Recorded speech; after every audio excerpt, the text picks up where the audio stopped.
কোমর ব্যথা, কোমর ব্যথা, কোমর ব্যথা। আমি অনেকের কাছে শুনেছি, দিদি কোমর ব্যথার ভিডিও দাও।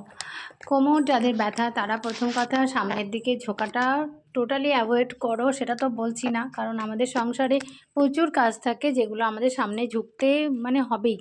তো চেষ্টা করব অ্যাভয়েড করার। আমরা হাঁটু গেড়ে বসে সেটাকে তুলব, ঠিক আছে? আর যখন আমরা ফ্রন্ট বেন্ডিংটা করব তখন এর বেশি আমরা ঝুঁকবো না, ঠিক হাঁটুটার মধ্যে সাপোর্ট দিয়ে এইটুকু আমরা ঝুঁকবো, সামনের দিকে তাকিয়ে থাকবো। আর ব্যাক যখন যাব তখন ব্যাকের সাপোর্ট দিয়ে পিছনের দিকে যাব। আর একটা জিনিস লক্ষ্য রাখতে হবে, আমাদের লোয়ার পার্ট যেন নাভি পর্যন্ত স্ট্রেট অবস্থায় থাকে। শুধু ব্যাকে যাবে হচ্ছে ওপরের পার্টটা, মানে আমাদের নাভির ওপরের পার্টটা ব্যাকে নিয়ে যাওয়ার চেষ্টা করব, আর বাকি নিচের অংশটা যেন স্ট্রেট অবস্থায় থাকে, এটা কিন্তু লক্ষ্য রাখবে। যদি তোমরা স্পাইন থেকে মানে কোমর থেকে স্পাইনটাকে ঘুরিয়ে দেওয়ার চেষ্টা করো তাহলে কিন্তু আমাদের L3 L4-এ ভীষণভাবে চাপ পড়ে।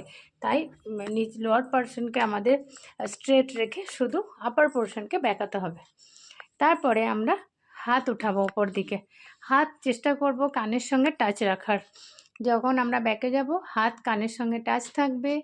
আর লোয়ার ব্যাক যেমন বললাম, লোয়ার পোর্শন স্ট্রেট থাকবে, শুধু আপার পোর্শন বেন্ড হবে, এটা লক্ষ্য রাখতে হবে।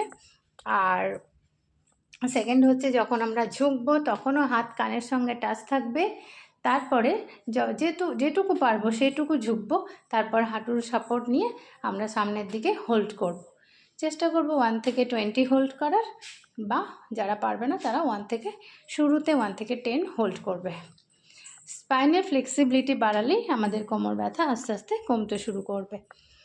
তারপর আমরা একবার রাইট সাইডে বেন্ড করব, আবার লেফট সাইডে বেন্ড করব। এটাও আমরা 10 থেকে 20 বার করে নিতে পারি। প্রত্যেক দিন যদি front bending, back bending, side bending করে নাও তাহলে কোমর ব্যথা কিন্তু তোমরা ভুলেই যাবে।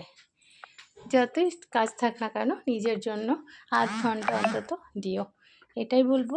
সুস্থ থাকো সবাই, খুশি থাকো, টাটা।